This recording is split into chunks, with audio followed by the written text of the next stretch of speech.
other stream trying to watch my Q&A. There is apparently a global streaming issue. I'm on to StreamYard right now. They're telling me they've got issues with Facebook and Google. So I'm going to keep trying to make it, but I am so sorry. This is completely out of my control. So if you can hang around, please hang around. Don't abandon me, but I'm not sure they're going to fix it anytime soon. So ping me a message on LinkedIn, send me a message on YouTube on my videos if you have questions. It looks like there is a worldwide problem. I'm reading this. Look, this is the chat. This is the chat. Can you see it? This is a problem. It's affecting worldwide and many other platforms. I'm so sorry. There's nothing I can do. Oh, I have to reschedule my show until later or possibly tomorrow. Get that? Yeah, sure. I'll do that. Dozens of people waiting, but yeah, sure. To be fair, it's not their fault. I'm sure there's other stuff going on. So I'm going to hang up now. I don't think we can chat live, can we? Can we live chat? All messages are visible. All right. Oh, I think we might be able to live chat. Somebody send me a message. See if this works. I have no idea if this is ever going to work. I've never streamed from my phone before. Somebody send me a message and see if this works. I don't know. Oh, I can see a message. Oh, yes, Ahmed. Okay. All right, so that works. We're going to have to do it this way. I don't know if anybody's going to show up, but why don't we try it this way? Oh, the chat doesn't stay for very long, though. Some message. Ooh, don't know if this is going to work. Don't think I can make this work live and keep it there.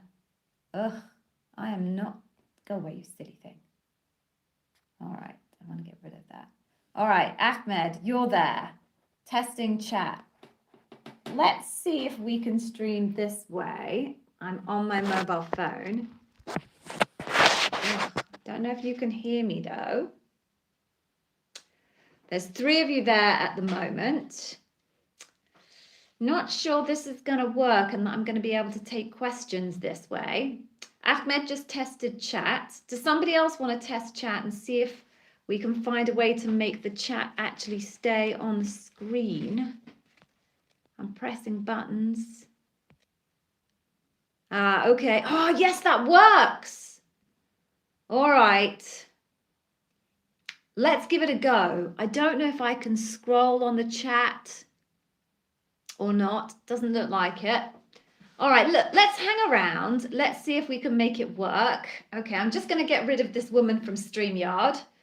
Hang on, let me just watching this all happen live. This is extremely stressful. Okay, okay, is that an option? Not really. I'm going to try on my mobile. Oh dear, you just can't trust the technology. Disaster, disaster.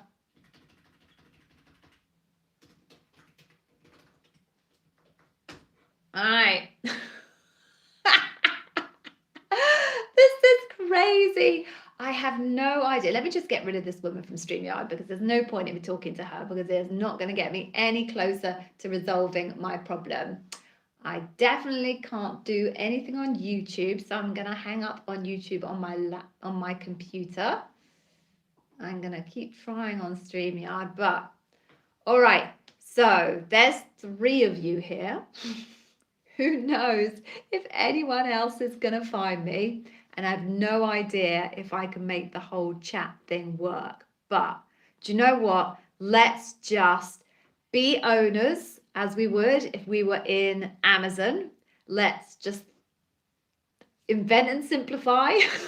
Trying to think of every leadership principle that I can come across. And let's just see if we can do something.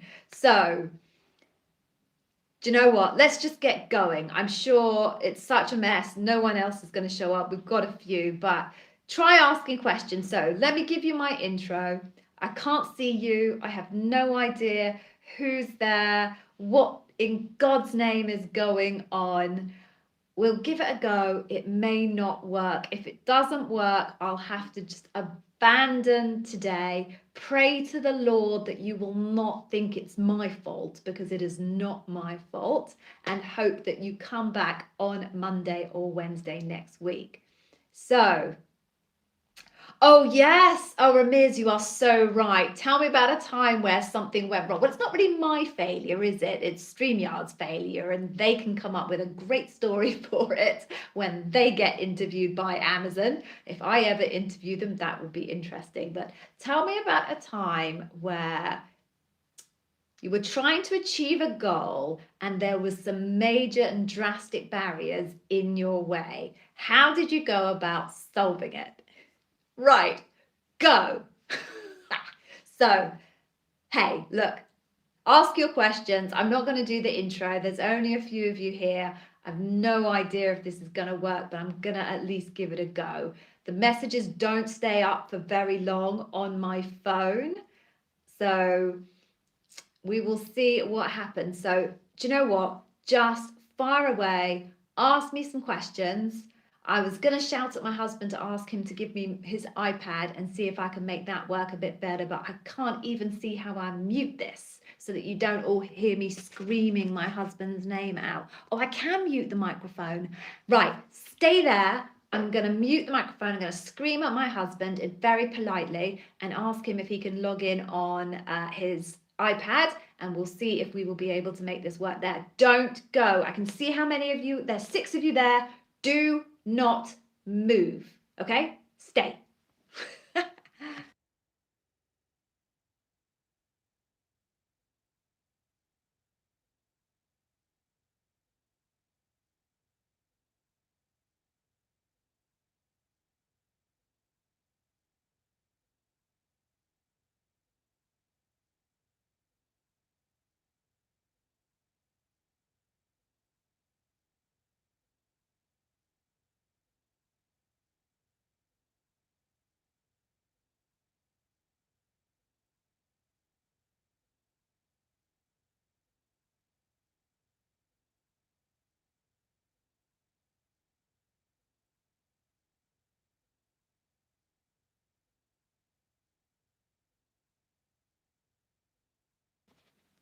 Right. This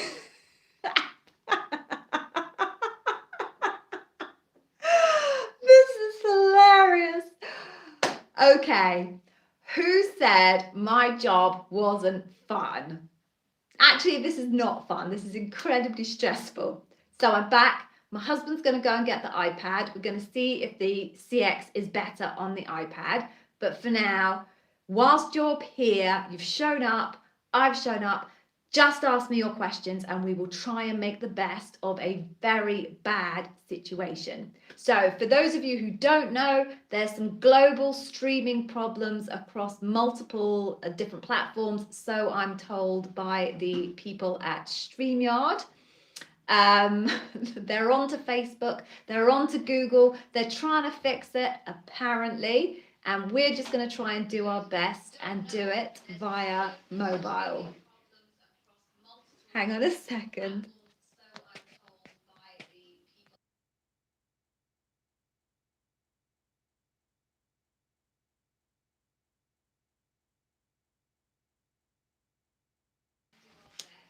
Right, ask me a question. Any question you like. I cannot answer technical questions because there are 300 odd different job families in Amazon. No one person could be a technical expert in all of those. I am an expert in the leadership principles and interview strategy and the process, so on and so forth. So for the few of you that have managed to make it here, why don't you just ask me your questions? Go. I'll have to read it very quickly and I will have to pick the first one that comes up. So ask good questions, please, because I can't say I'm going to ignore you. Go on, far away. Who has a question for me? Man, I don't know if this is going to work at all. This is terrible. I was so excited. Oh, and people are abandoning me. It's like abandoned ship, abandoned ship. Okay, yes. So a question about, is it okay to use notes at interview? Yes, is my view. So an interview is not a memory test. it is meant to be exploring your experiences of the past. So I suggest to people that you write yourself some pretty brief notes. I usually say, like, use a book maybe about this size and write yourself just some bullet points associated with the example that you've come up with. And when you open the interview, say to the interviewer, I hope it's okay, but I've got a couple of notes here just to keep me on track. So bear with me if I glance up and down at my notes. I promise I will not read directly from them. And that's really important, because that's the worst thing when people have literally scripts. I've had candidates literally pick up a piece of paper and start reading a script like this, and that's a disaster. So just reassure them that you won't be reading directly from the page, but just warn them that you have these notes and you're going to look up and down to them occasionally. But please do make it occasionally, because you really do want to maintain that eye contact and have an interview with that person, not have an interview with the piece of paper down there in front of you. Okay, I hope that was useful. Far away, let's have another question. I hope this is useful, at least for you guys who made it here today. I'm not sure I'm going to actually keep this one up on my platform. What a shocker. Why does this have to happen to me? Honestly, why didn't it happen to somebody who had their stream yesterday? Ugh, ay caramba. Right, next question. Let's go. Let's see if we can make something of a bad job. I'm all for that, making the most of bad situations. I think I might end up using this in a job interview in the future. Trying to think of other ways that I could make this work a bit better. Next question. Come on. Who has one? In the meantime, do you like my new glasses? I'm going for the big glasses thing at the moment. I've got about 4 or 5 different pairs now. I found this amazing company. I think they're based in China, called Firmoo, Firmoo. And these glasses, the frames cost me £5, and the actual kind of prescription stuff was only about 20, 25. So it's like, what? 30 quid for a pair of glasses here in the UK that cost me 200 quid. So I'm very excited. That's why I've got 5 pairs. All right. Does anybody else have any more questions? I'm just going to press on that and see. No, that doesn't reveal anything to me. Okay. Oh, there's another one there. Right. Oh, there's a few. Right, okay. So I'm leaning forward. I'm sorry if you can see the big lines on my forehead. I'm probably a bit too close to the camera. So Ahmed, I'm just reading yours now. Oh, so your loop is on Wednesday. You should be getting your, what day is it today? Monday, okay. You should be getting your meeting details 48 hours in advance. You haven't got it yet, and neither the NDA. So Ahmed, just rock up, I would say. If you know your scheduled meeting time and you've got, right, so I think you're telling me you don't even have the meeting details. Right, so 48 hours, we're now Monday. Yeah, okay. So try other routes, Ahmed. If you've got your recruiter's name, contact the recruiter via LinkedIn if you can. If you have any information about the hiring manager, I would go to LinkedIn for that as well and see if you can get hold of the hiring manager. It's outside of your control at this point, Ahmed. You're doing everything that you possibly can, sending emails to recruiters, going to LinkedIn. If you don't get it in time for your loop on Wednesday, don't worry about it. It won't be your fault. Hopefully the recruiter will work out that something has gone horribly wrong and reach out to you. So that's my best tip for you at the moment. I hope that's in some way helpful. If you've just joined, I can see there's a few more people joined. There is a global streaming problem, something going on with Google and Facebook. I've been on to the customer service team at StreamYard. And apparently there's nothing that they can do about it. So I'm trying to stream from my phone because I know there's a whole bunch of you that will have questions and have interviews coming up, and I didn't want to let you down. It's a complete disaster, but I'm going to do my best to kind of follow through. Whoever shows up, I'm going to try and answer your questions, and we will at least make the best of a bad job, which is why I'm leaning forward, because the minute I take my finger off my phone, the messages disappear. So apologies if you can see right up my nose. Okay. Okay. So in the technical phone screening, how deep is the leadership questions usually be? Okay, Lara. So phone screening, I'm assuming you're not talking about the recruiter screening. You're talking about maybe round one of your proper phone interview process. So phone screen one, I would call it. So it's not about the depth of the leadership principle question. It's more about the breadth of them. Now, some technical teams won't ask you any leadership principle questions at all in those first rounds. They might be much more focused on your technical skills and also maybe just digging into your resume and your career history in the past. If they are interested in the leadership principles and they do intend to ask you something in that early rounds, they will probably only cover one question, because the likelihood is that the majority of the time in that particular first phone screen is going to be based on testing your technical skills, if there's kind of coding challenges, if you're an SDE, or digging through your resume and trying to just understand your skill set and poke some holes in places where they think perhaps you might not be as strong as they need you to be. But you may have a leadership principle question, but if you do, it will probably only be one when it comes to the first phone screen. Okay, I hope that was helpful. I'm going to move on to the next question now. Okay, Samuel, I'm glad you asked this question. Can you ask the interviewer what principles they will focus on before you start? Right, so quickly, anyone that's just joined, there's a general global streaming service outage problem with my stream provider. They're having problems with all sorts of platforms. So I'm trying to do this from my phone because I know there will be lots of questions. So I'm just trying to make the best of a bad situation, which is why I'm bending forward and you can see up my nose. Okay, so Samuel, I was never a fan of people asking me what the leadership principle was going to be. And the reason I was never a fan was my experience was that would mean that the candidate wouldn't actually listen to the question that I was asking. They would simply go, oh, Gigi's asking me an earn trust question. I'm just going to roll out my pre-built earn trust example. And in all probability, their example didn't actually reflect the question that I was asking. Now, this is actually a real fundamental issue with lots of candidates interviewing at Amazon. Instead of listening to the question, they listen to the question, try and interpret what the leadership principle is, and then just roll out their pre-created leadership principle example for that question. And sometimes it doesn't actually match the question because all of the leadership principles have different facets. Customer obsession, for example, has 4 different facets: coaching, challenging, anticipating, and championing. By the way, I created those facets. It's a way for me to help you understand the leadership principles better. So if you roll out your standard, what you created as an earned trust question, it might not be the right type of answer. You may have an earned trust question which is about championing your customer, and the question you're being asked is about challenging your customer.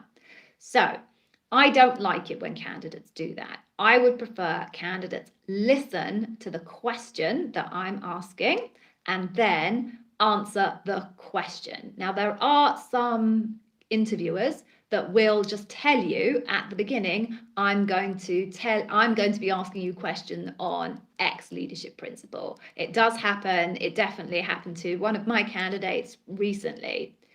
So you can, yes. If anybody asked me, I would refuse to tell them, but I wouldn't take any points off. Not that points happen, but I wouldn't penalize them for asking me that question. But Samuel, I think it comes with an inherent danger.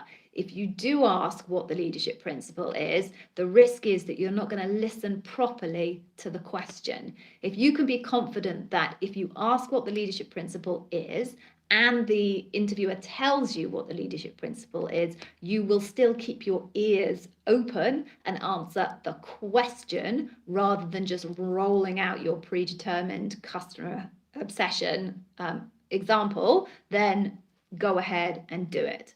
Yes, you can ask. It comes with some inherent dangers based on my experience. Okay, let's move on then. Okay, all right, Lara, yes, so I made the right assumptions, Lara, all good. Okay, Sharan, hello. Low Monk is here. Low Monk, I'm having a disaster today. There is a global streaming problem with my platform, and I'm trying to do it from my mobile phone because I did not want to let all of you down. And it's really not easy. Not easy at all, and must be disgusting because I'm sure keep saying this over. You are all far too close to my face and probably looking right up my nose. Right, so let's go. Let's move on. So, right, so okay, Samuel, another question. Will you recommend giving lots of detail in your answer? Will you recommend giving enough to allow the interviewer to probe? Samuel, do you follow me on LinkedIn? Because I literally posted a post about this on LinkedIn yesterday. And it went something along the lines of, would you hold back information from your doctor if you were hoping for them to give you a diagnosis? And just wait for them to ask the right questions in order to get the information that they needed for a diagnosis? Of course you wouldn't. You would tell your doctor everything they needed to know that was relevant in order for them to be able to diagnose you. And it's the same thing for an interview. It's so risky to not say something that you know is important and relevant behavioral data and hope that the interviewer will ask you the right question. They might not.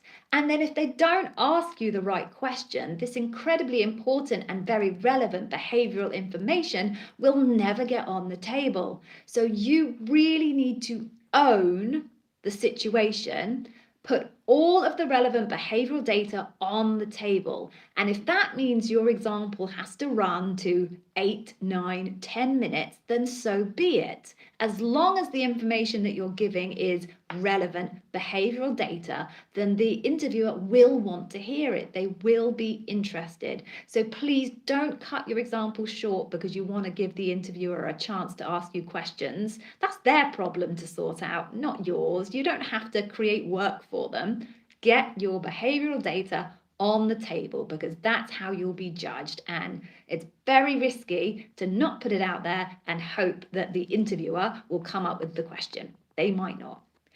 Okay, I hope that was helpful, Samuel. So we've had a few more joiners, everybody. There's a global streaming problem with my platform. I didn't want to just abandon this, so I'm trying to do it from my phone. It's a real mess, but I'm doing my best, so please hang around. I will try and answer your questions. If you would, please, could you please like the stream? Could you do a thumbs up? I can see all the thumbs up actually now. This is really clear to me whether you do or don't do it. Obviously, I put loads of effort into this. I'm absolutely all about trying to help you all achieve your goal of getting your Amazon interview and getting your Amazon job. So I would be very grateful if you would just go and click the thumbs up on the stream. It obviously means that my content surfaces to more people. It is so hard to break the algorithm, and it's so hard to get past the trash that's on YouTube telling you all sorts of nonsense about Amazon interviewing. So please, all the support that you can give, I would be grateful for in return for the support that I give you. Okay, that bit done. Let me have a look and see what else we have. Oh, okay. Samuel, 3 failures and your 4th coming up next week. You're not sure what you are doing wrong.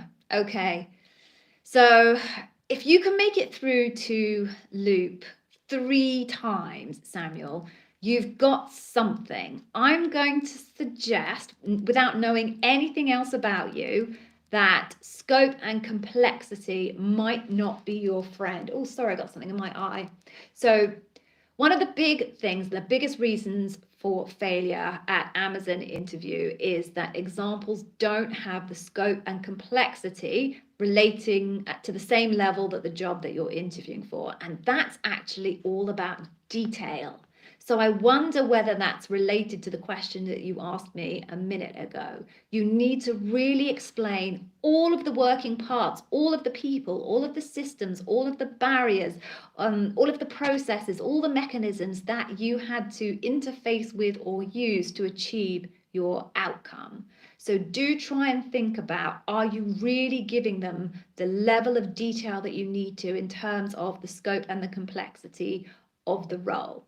The other thing I'll say is, do read your job description really, really closely. Go through it all line by line by line by line to try and identify what leadership principles come up most frequently in that job description, because the ones that come up most frequently tend to be the ones that are most important to the interviewer, and it's those leadership principles that you really need to wow them with and nail. So please do go through your job description. There is a video on my channel with me going through job descriptions live. It was a couple of weeks ago now, so go check that out, and hopefully it will give you a sense of how you do that.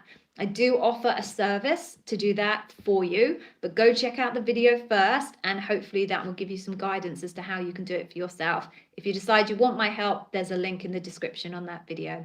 Good luck, Samuel. Okay. Moving on then. Hey, Lockwood 1976, welcome back. So your question, could the bar raiser say that the candidate is at a higher level, and how would that look like? Yes, it is possible. I mean, it's not going to be the bar raiser necessarily that says that the candidate needs to be leveled up. The data will show that the candidate needs to be leveled up, and anybody in the kind of the group could suggest that. It's quite rare that you meet a candidate and you think that they are of a more senior level than the role. I've done hundreds and hundreds of interviews at Amazon, and probably only 2 to 3 times have I ever felt that the candidate was more senior than the role required. Let's go with your example and pretend that we all do think that the person is more senior than the role is required. That becomes problematic because it's almost impossible to increase the scope of a role. So what you might do is say, we think this candidate could be bar raising at the level above. We're going to be not inclined for this role because they'd be bored out of their brains.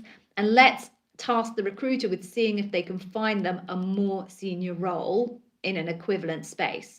Sometimes the hiring manager will have a more senior role, in which case they might feel that they can still use this loop to determine whether the candidate raises the bar for that other role, but it would have to be a very, very similar role because they'd want to be making sure that they're checking the right leadership principles for that role. It's much more usual to down level a candidate because what you can do really quite easily is remove responsibilities from a role. It's very difficult to add responsibilities to a role. So it does happen, but very, very rarely.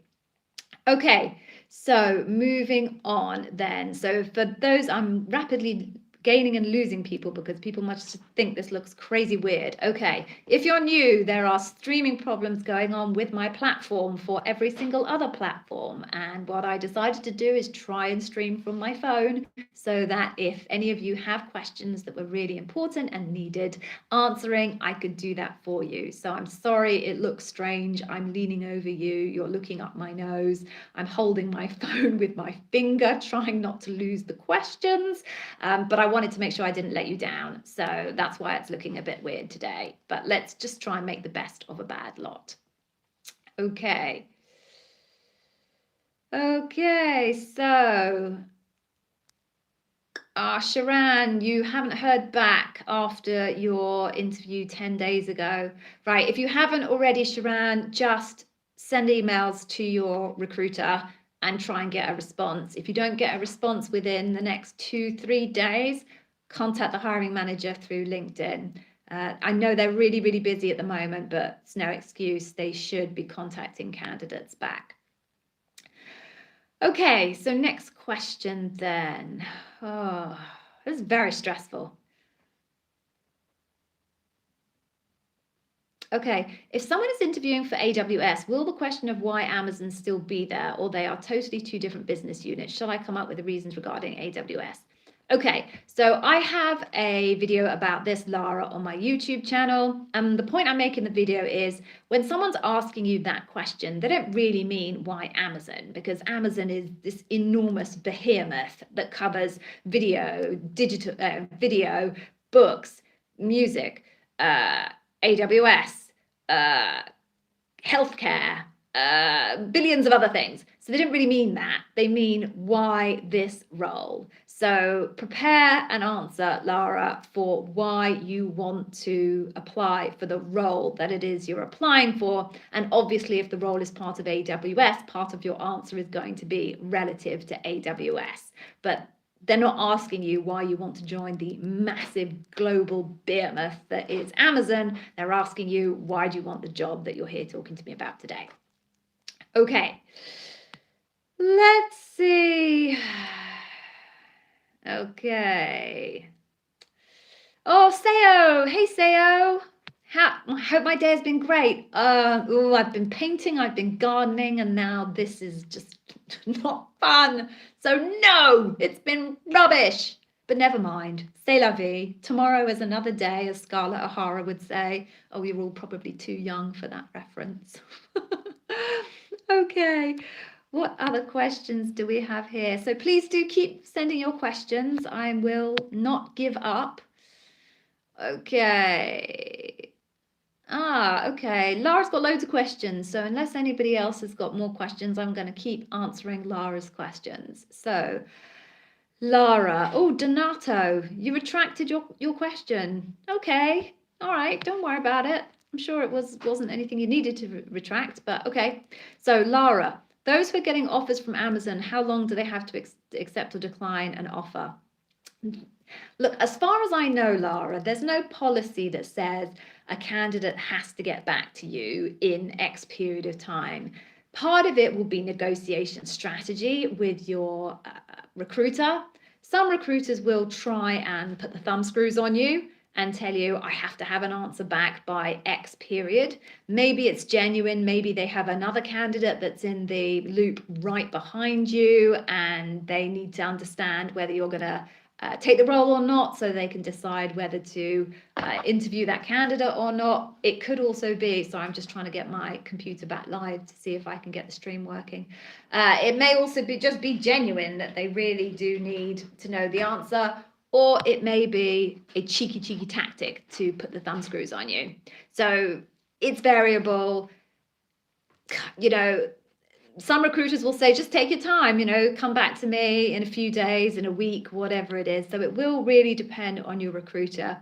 You just need to strike the balance between how long do you genuinely need to give them an answer. If you have other roles in play and you're going to other interviews or you're waiting for other companies to contact you back, then tell your recruiter that's the case. I do believe that transparency leads to earned trust, which leads to better outcomes. So you kind of just have to play it relative to your particular circumstances. Okay. All right, Sharon, you're asking me if no one is replying to you, does it mean that you failed the interview? So Sharon, if I remember right, it's 10 days.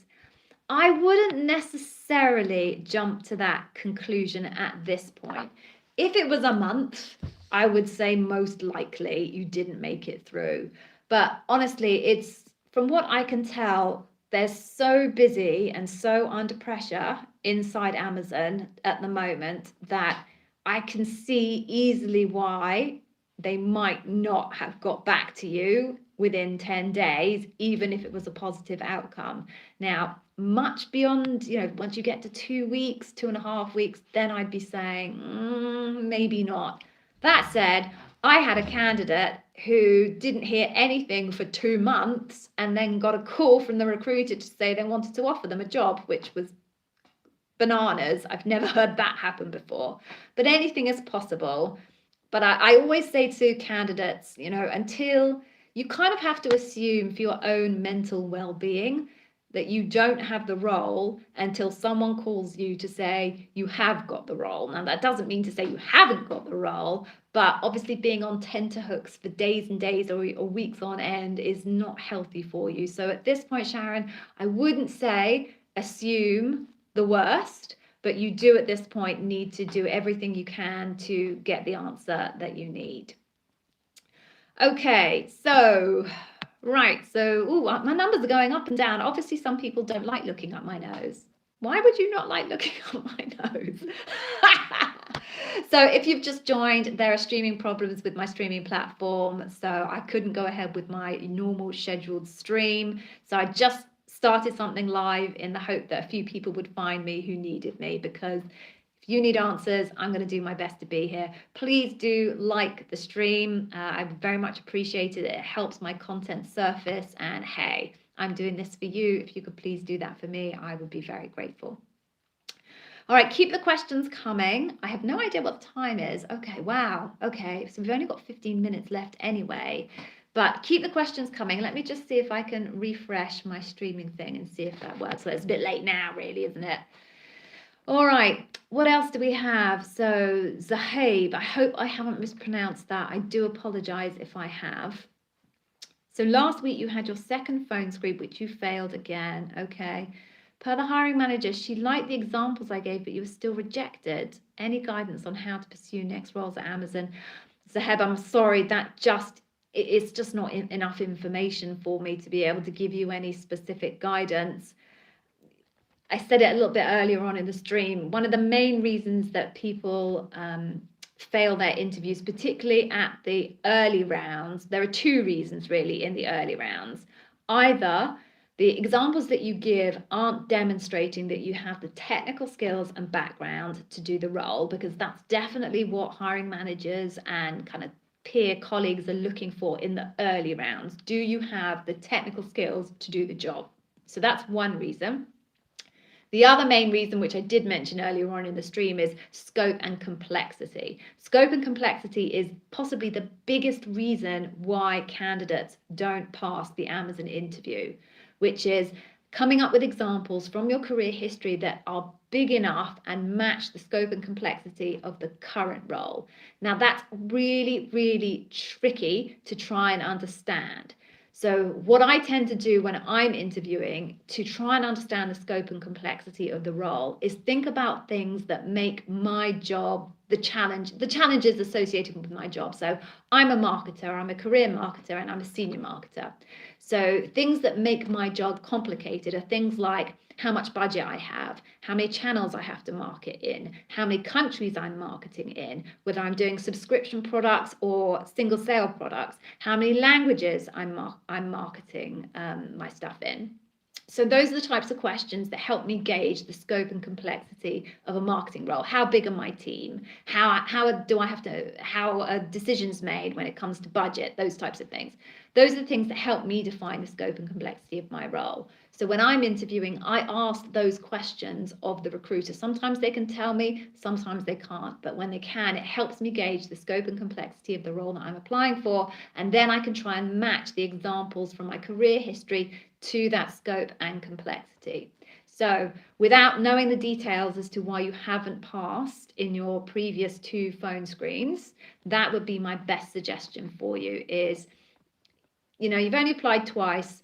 It's up to you to decide whether you want to apply again immediately or whether maybe you want to take some time out, get some bigger examples in your career history behind you, and then come back to Amazon again. I did hear, and it's on my most recent video on my YouTube channel, which is an interview with Rim, who is a principal program manager, that apparently the majority of people who are getting hired at the moment are not first-time applicants. So if you have tried and failed and you're coming back again, you and pretty much everybody else when it comes to those people that are being hired at the moment.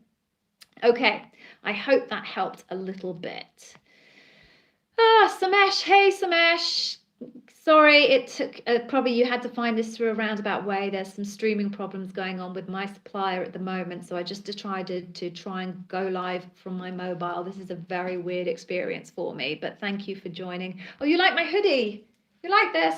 Yeah, I have a whole Amazon interview with merch thing going on, 2 t-shirts and a hoodie, but the weather has turned in the UK. It's very cold in my house today, so I had to go with my hoodie rather than my t-shirt.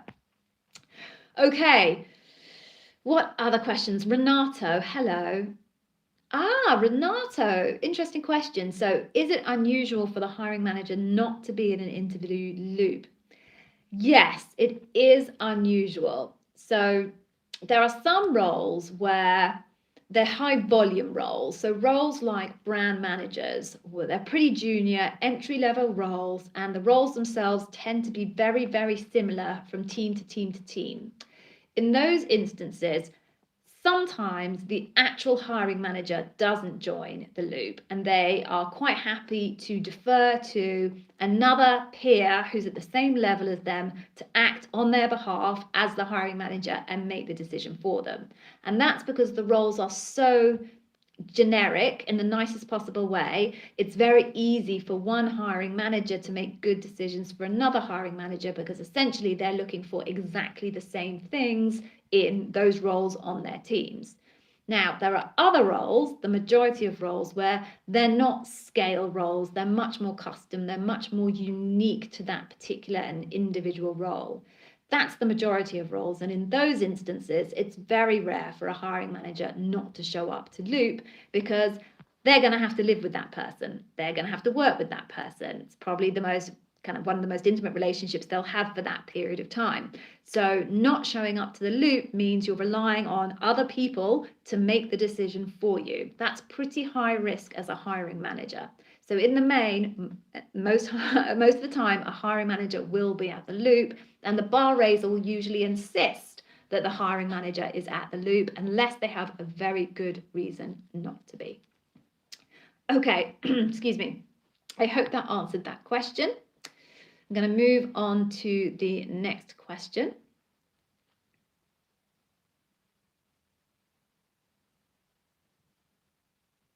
Okay, so Mojo. Oh, you like my channel. Thank you. Appreciate that. Sorry, I've got to keep my finger on the screen. So if it looks weird that I'm stooping over you, otherwise I lose the chat. So you applied for 2 roles and you're being interviewed for both. Nice. Congratulations. That's great. You passed stage 1 of both. That's even better. The story just keeps on getting better. Just had stage 2 of one. Okay. You've told them, I wonder if this moghaguga. I don't know what this moghaguga means. Sorry. If this might impact your success. No, there should be no reason why applying for 2 different roles impacts your success. They should.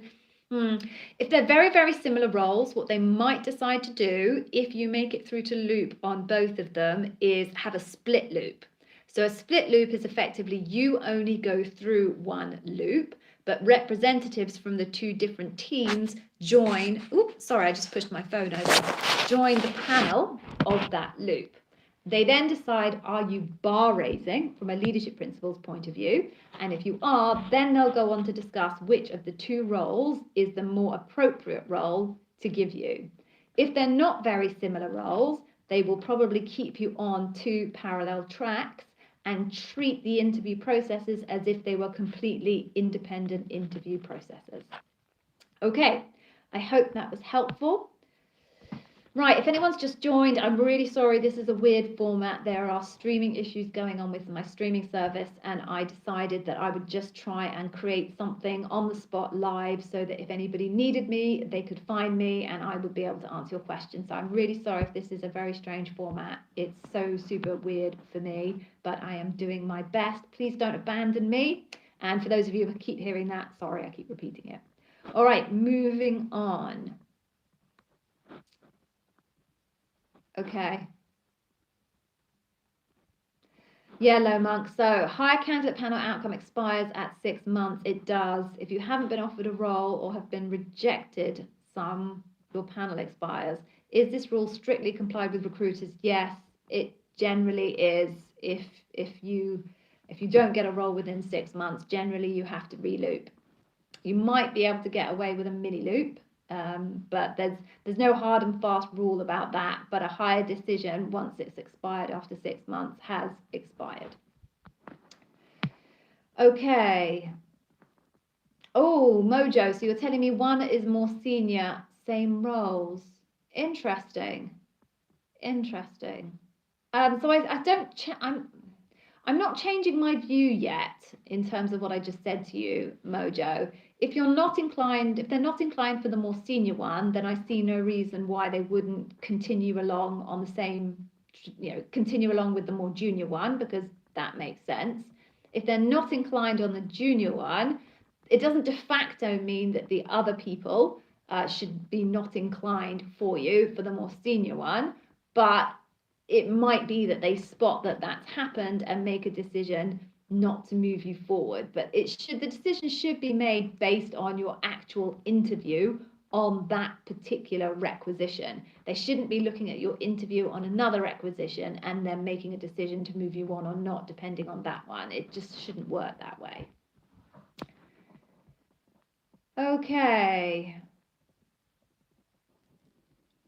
Right. So, Sharon, I can't tell you why they're not sending emails. I don't know, other than they're getting very busy and losing track of things. I couldn't tell you, to be honest with you. Okay, Steve Hodgson's appeared. Hey, Steve, we're having fun today. Not. My streaming service isn't working properly, and I just had to try and jump on my phone and see if I can make something work on my phone. So, doing my best here. All right, so Steve, have you got any questions for me? You usually have awesome questions. It's lovely to see you again. I've seen you for a while. All right, so, or maybe I saw you last week. I lie, I saw you last week. Fibber, Gigi. All right, so any more questions? Let's see.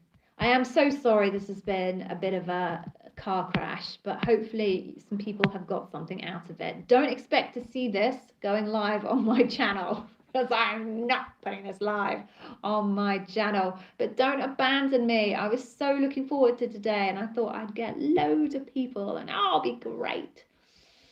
It's not been bad. Come on, I've given you some good information. Hopefully, my finger is really sore. Okay, any more questions for anybody?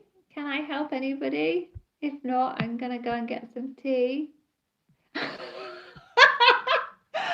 Laura, this is the best question I have ever had on this chat. I am losing people. What's my zodiac sign? What do you think my zodiac sign is, Lara? Come on, you're going to have to guess, and we'll see if you get it right. Go on, everybody, guess. What's Gigi's zodiac sign? Or please like the stream. I know it's a bit of a painful one this time, but I'd be really grateful if you just like the stream and let me know that I'm not a complete, well, I was going to say I'm not a complete loser, but maybe I am. All right, no one has my star sign right yet. No. Keep going. Keep going. How many are there anyway? There's like, what, 14? Come on. Keep going. Keep going. Yes, Dave Hutton. Dave Hutton, you have the right answer. I am, in fact, a Virgo. Perfectionist. Creative, you know, all the great things. Yeah, I'm a Virgo. I think I'm a very typical Virgo, actually. Whenever I read the kind of descriptions of Virgo, or anyone else does, they go, yeah, that's you. Yeah, totally. So, yeah, I'm a Virgo. It was my birthday not so long ago. Big 4-5. Big 4-5. It was bad. I'm on the downhill slope here now. I'm sorry if any of you are beyond the big 4-5. I don't mean to insult you, but I feel I am definitely on the downhill slope now. Gravity is no longer my friend. All right. So we seem to have descended in from the sublime to the absolute ridiculous now. So I apologize for taking you all down this pathway. If you don't have any more questions, I will let you all get back to your lives. I will pray to every single God there is that this never happens again, because this was so stressful. I think I'm going to have to go and take an antacid.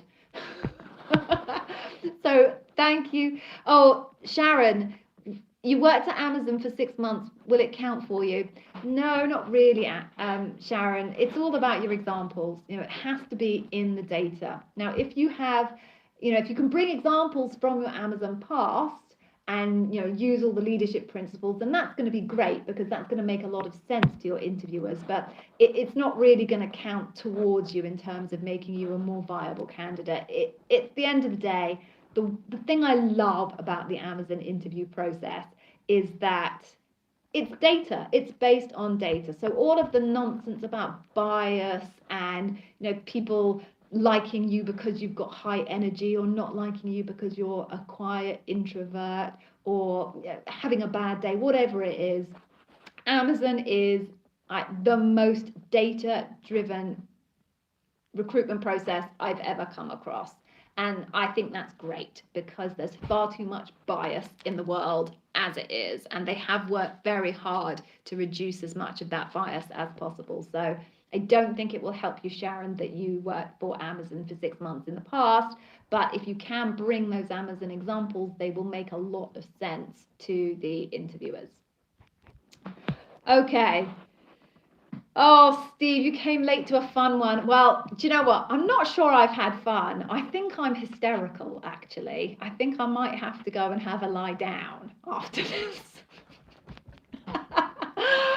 But, if I don't laugh, I'll just cry. And no one wants to see that. My face will slide off, literally. All right, so I think I answered the last question. I'm so sorry, everybody, that this wasn't the usual kind of process. I hope I made at least half a job out of it for you. So I'm going to let you go. Usually I have a banner that I bring up before you go. Don't leave yet. Don't leave yet. I see the numbers moving. It's my fault. I shouldn't have said that. Don't leave yet. I want to give you an incredible freebie that I promise you will love, you will use, and will make a difference to your interview process. Please go to AmazonInterviewWizAcademy.com. That's AmazonInterviewWiz with an H, Academy.com, and claim your free Customer Obsession Masterclass.